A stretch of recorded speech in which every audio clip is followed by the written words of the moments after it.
Hello, welcome back to GearHeadGeeks, where in this video we are going to be looking at the H2's chain.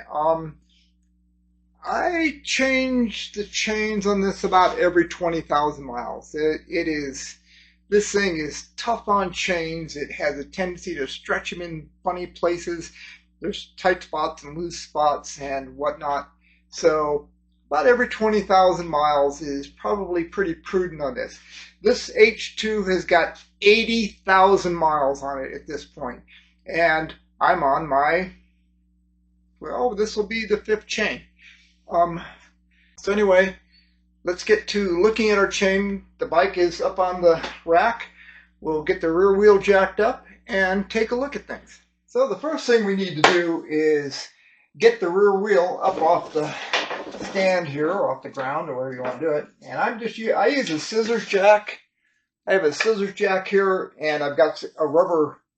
I take some fuel line and just kind of set it up so that it fits nicely on rubber underneath the rear suspension that hooks directly to the swing arm. So the suspension stays in its normal sag when we jack it up, but the whole bike comes up and we are using the suspension to do it.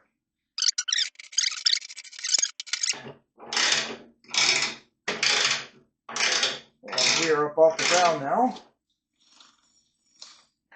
And because I'm paranoid, we're going to take, and I've got these straps, and I'm going to go to the other side and strap the other side, make sure nothing falls over. It may have a little bit, yeah, it's got some wear on it. I think we're going to put a new sprocket on.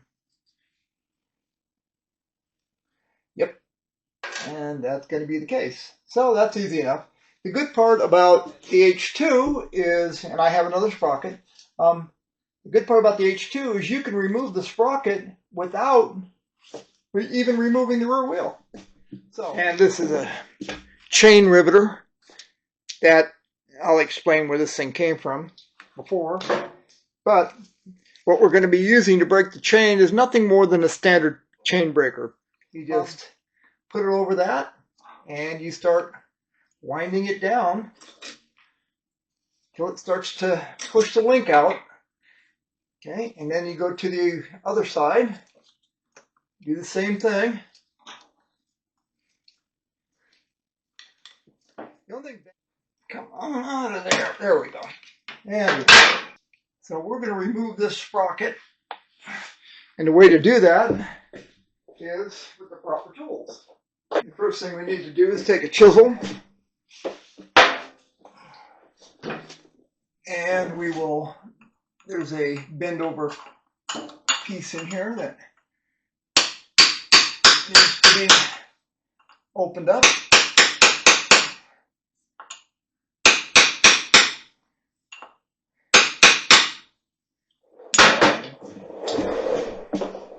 And with the chain still on there, that should hold the sprocket good enough to where we can round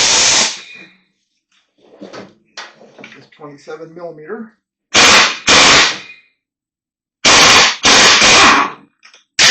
Didn't have it turned on. Oh well. That's okay. We're okay. So we'll do a little cleanup. And get the chain off here. So now, what we're going to do here is we're going to remove this sprocket. And if I look back here, we've got 17s it looks like. So what we'll do,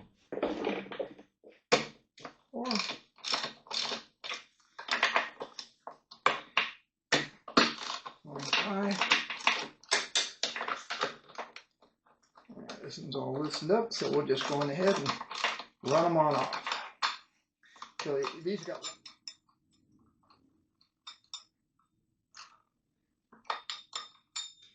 Okay, all the bolts are out, and there's our sprocket.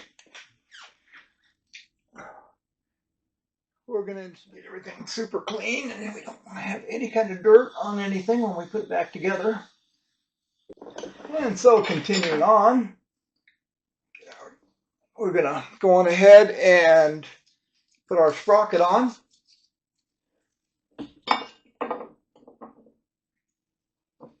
Nice, pretty tight fit. Here's what it is. Nice. Okay.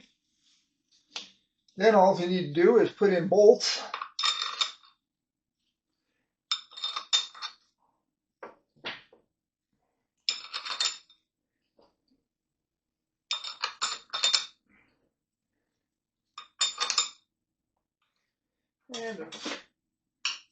And just start putting on washers and nuts. And we'll tighten these guys up, and then we'll do a final torque on them when once the chain is on there and I can hold the wheel better. Get this snugged up though.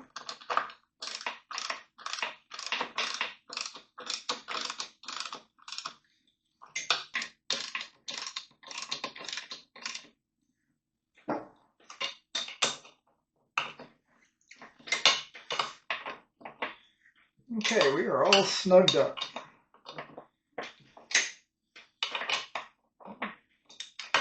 And we will go on ahead and snug up our countershaft sprocket. We've got the locking washer going on there.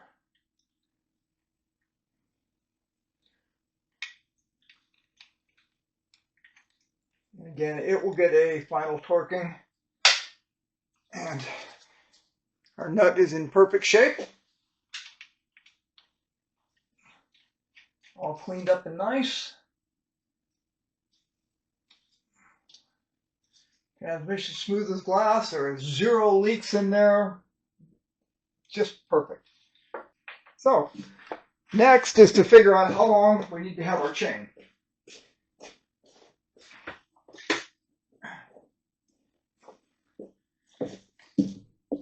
So here is a brand new EK 3D Z series chain.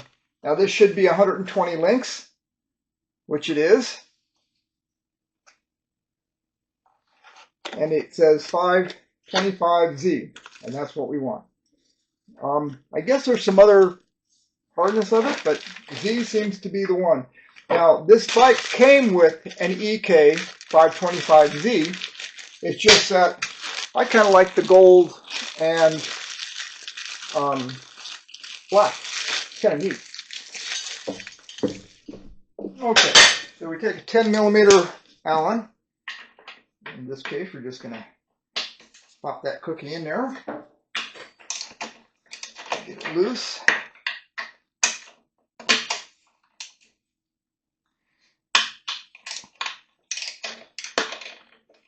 And you'll notice that when you loosen one, the other one probably tightens up if you don't loosen it enough, which it has, because it kind of springs over.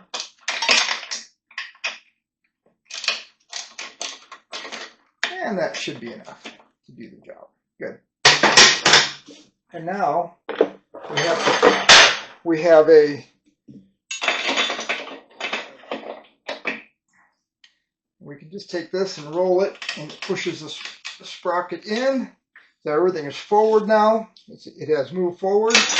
And now when we put the chain on, we'll get our shortest length. And see how that goes.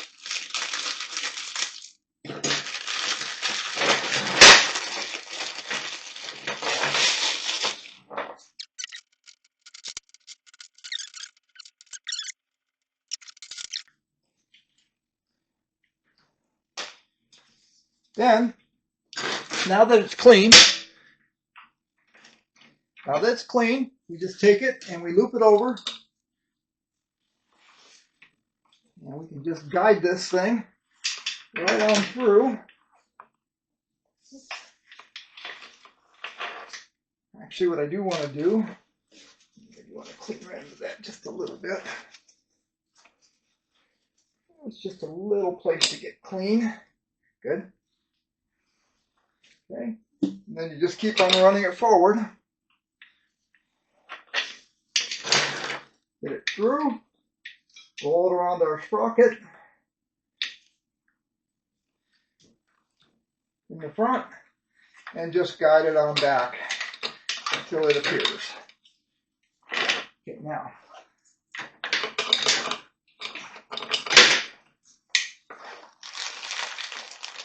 Okay, so here we are. Got our chain here, and look, if you can see, what we've got is our chain is got 1, 2 extra sets of rollers, 1, 2, 3, 4 rollers too long. So we need to remove this guy right here so we can go on ahead and get everything lined up. So now let's just make sure we can't do another tooth. So that's it. That's as far as that one can go. So all we need to do is we're going to take this and do this one, not with the chain breaker, but we'll grind off that link. Yeah, we can do it with the chain breaker, but most people don't have those chain breakers, and it's probably a little easier to go on ahead and just grind it off. So how do we go about doing that? Well, we get a grinder. And let me take, and I'll cover up most everything else here. We just got to get, the only thing we want to expose is that. We don't care about this. So just have to be a little careful here. You don't have to get crazy here. We just need to, we can roll this back a little bit. Now,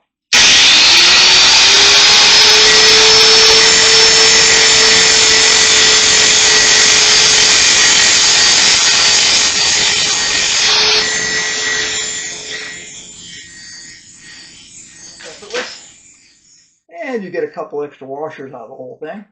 Cool. Or a couple O-rings, excuse me. All right, now, so continuing on, we need to get our master link all opened up here. And what they do, get this out of here. What they do is they give you some new O-rings, and we've got a couple anyway. If we lose one, we're all set. But they also give you a little bit of grease, and that grease is important. What you want to do with this is these chains are internally greased, and they if you don't have grease inside, they will dry out. So what you need to do is cut off a little corner of it. Whoops, I guess wrong corner. Cut off a little corner of it and put a bunch of grease on your master link. Just go on ahead and do that. Then you can take and put your rings on there, and these rings going in either way. This is kind of an X-ring chain, and you can put those on there. Now these rings need to fit around. There's a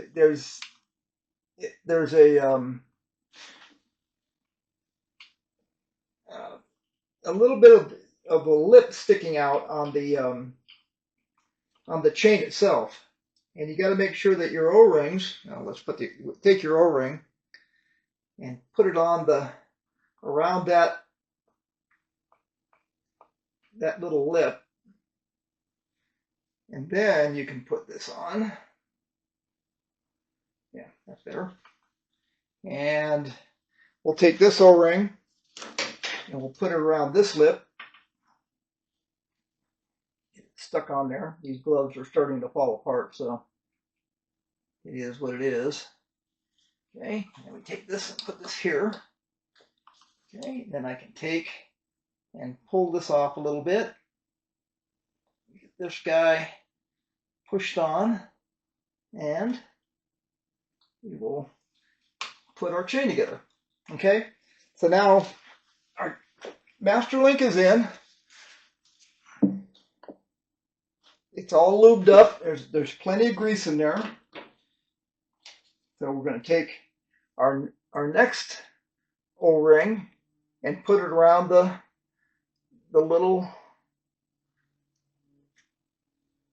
part that comes out.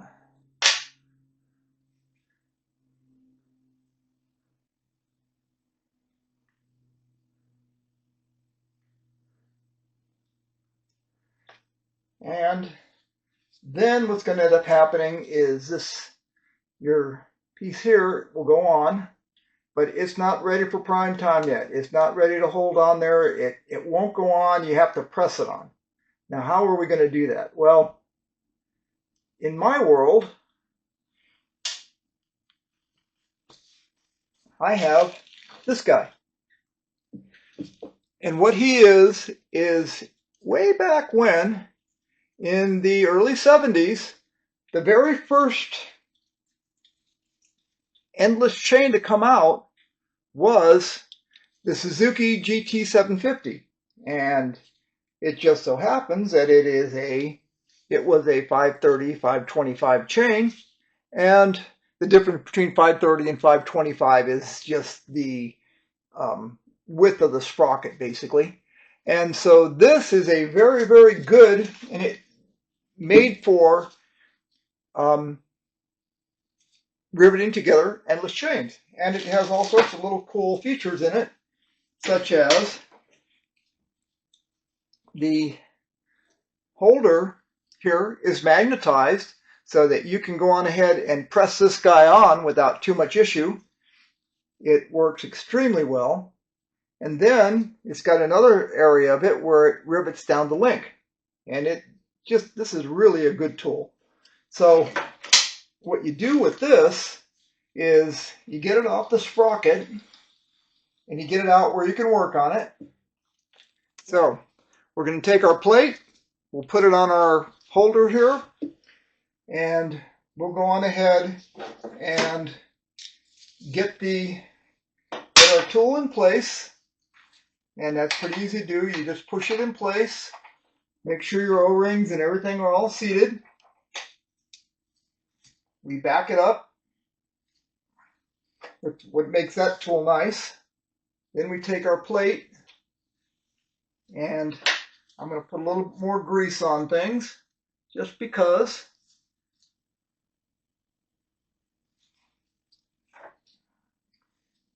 Then we'll take our plate, and we'll put it in there, and then we'll screw it in.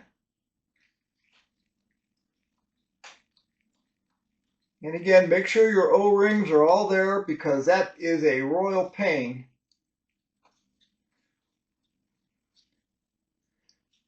To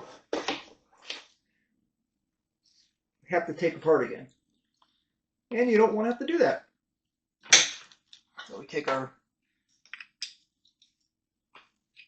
just give this a bit of a push, and that pushes on the link a little bit.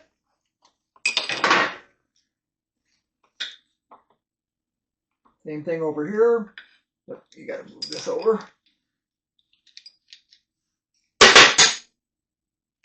This thing also has a remover pin, but we don't need that at the moment. Take this, roll it in, push this in, back it up, and there's our O-ring in there.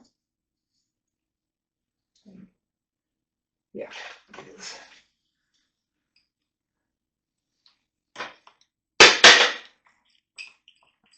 Run this down, and we can now push the link together.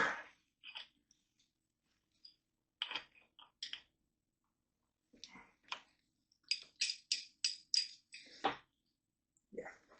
Okay, and then we'll switch it couple more times back and forth, just to make sure we get it even on both sides.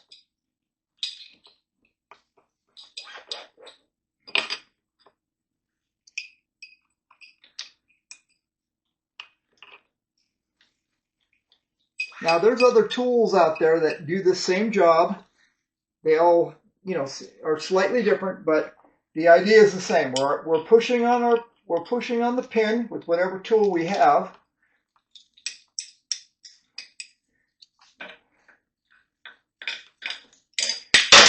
And these are sitting proud at the moment. And these need to go in just a little bit more. But you have to make sure that you're always staying loose and you're never over tightening the.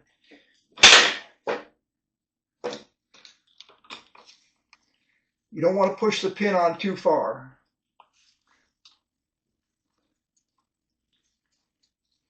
And just take this guy.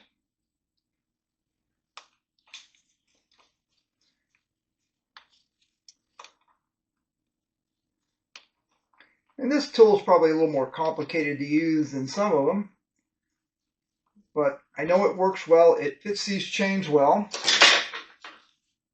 and I've probably done more than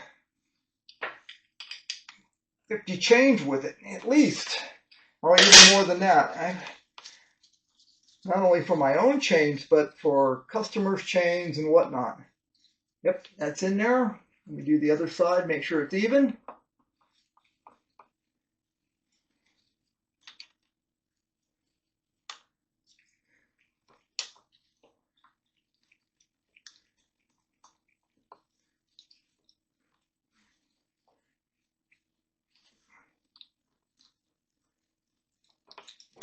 It takes a little bit of doing. It's not like it just zips off, you put it in there, but here we go. We're in good shape. And now nice and tight. We'll make sure that our chain still moves well. Okay, our link moves back and forth. There's plenty sticking out here. Our O-rings are in place. So now what we need to do is we need to peen these over. Now, this tool has a way to peen. There's a little peening piece right here, and it just goes right like that. And then you do the same thing that we've been doing for pressing the link on. You back this up so the pin doesn't get pushed. Nothing gets pushed out of place. And all that you do is you just take this and you tighten it down.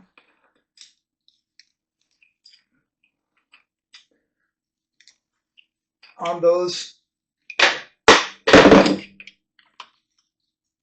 the pin, and that's that. Okay, and you back it off. Okay, I'll do the other side.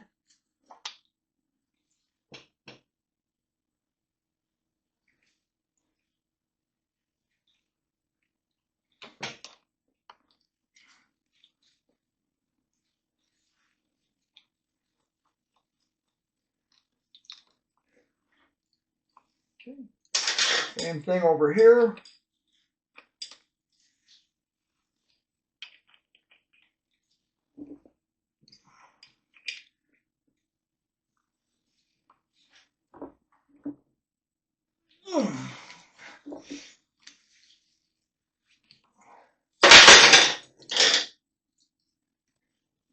Oh yeah, you got a nice, good, healthy peen on that. Let's see if I can show you. It's wiped off.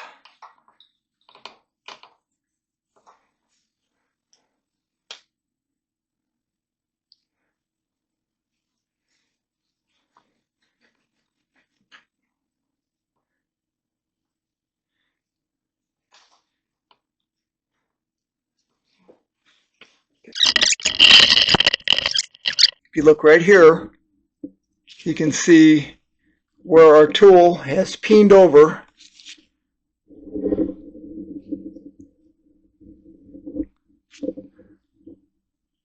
Here's where we are right here, this link right here, and it's peened over.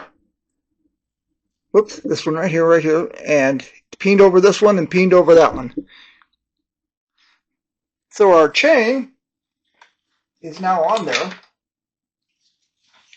and we will get it the next thing we're going to end up having to do here is we will go on ahead and torque our sprocket bolts. Now that our chain is on, I'm going to go on ahead and take some of the slack out of this chain. Just a little bit. Get things a little bit closer to where they need to be. Get this out of the way so I can actually turn the wheel. And we have a nice, consistent, well-adjusted chain all the way around. Yeah, this other one had tight spots, that's for sure. So anyway, what we need to do is torque this, torque that. I'm going to go get the torque specs, and we'll come back with the torque wrench and get it done. Okay, so now what we need to do is we need to torque these bolts to 44 foot-pounds, and we're going to have to torque this front sprocket to 107 foot-pounds. So we got our torque wrench here, and we will go on ahead and set it to 44 foot-pounds.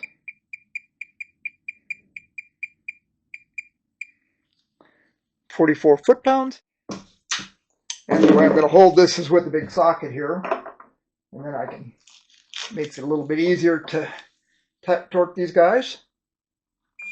44.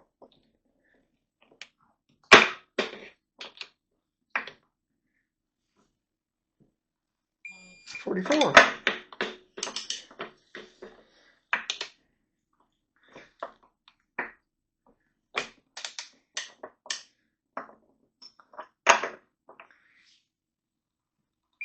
44.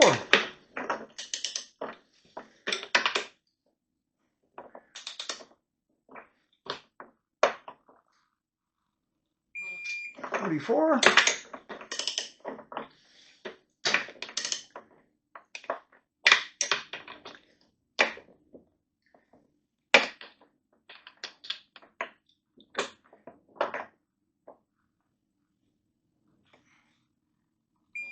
44.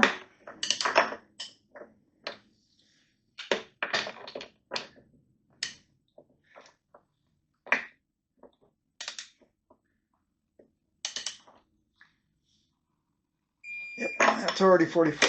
So rear sprocket is all torqued down, ready to go. Then we need to do 107 on the front, and we will switch over to our big snap-on torque wrench, and we'll set this to 107 inch-pounds. 105. There's 110. There's 107 foot-pounds, not inch-pounds. Okay, now that our sprocket is torqued down, our front sprocket is torqued down, I need to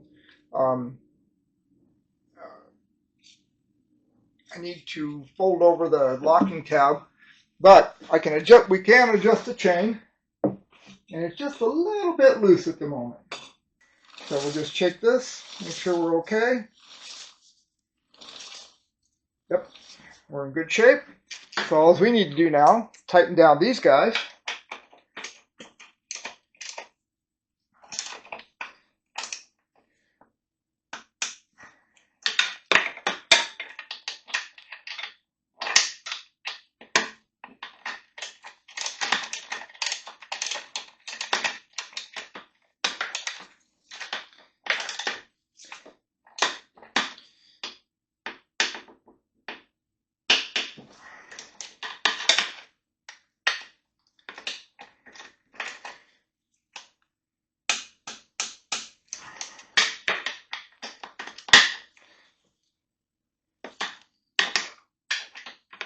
Bring them down to your elbow pops. There you go.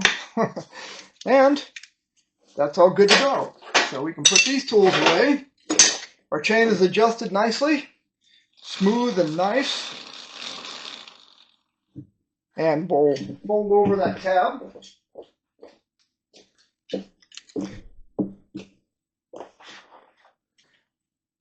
Our chain is almost exactly an inch. all the way around. Perfect. So now, we had previously cleaned up our cover, so it's in great shape. So the only thing that we need to do here is put it back on. Chain is on, sprocket is on, properly torqued. The only thing that we need to do is I had removed this pin, and what you want it to do is you want it to, when this thing is going this way, you want it to push on so it doesn't want to come off. So you're really winding it on, and if we did that, that would be doing it. That would be unwinding it. So now we want to find a hole that lines up with our. That's probably this one right here. Yep, that lines up. And so as you turn the wheel, it would wind on. So we are all set with that. We have one last thing to do, and that is put on our this guy here. And that blue Loctite was really holding on to that. That's it. Good. All right. So now the only thing we need to do is put a little chain wax on this, wipe down this chain, and it will be job done. Yep, nice and tight.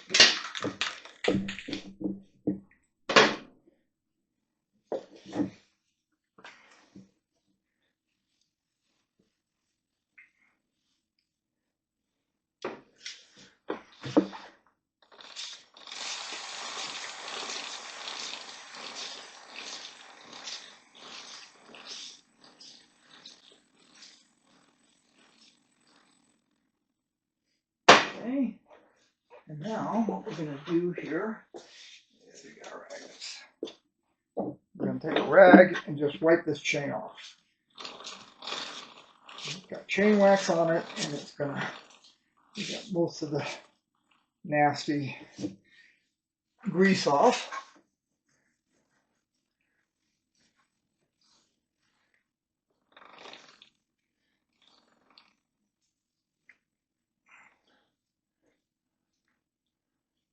And that is job done. So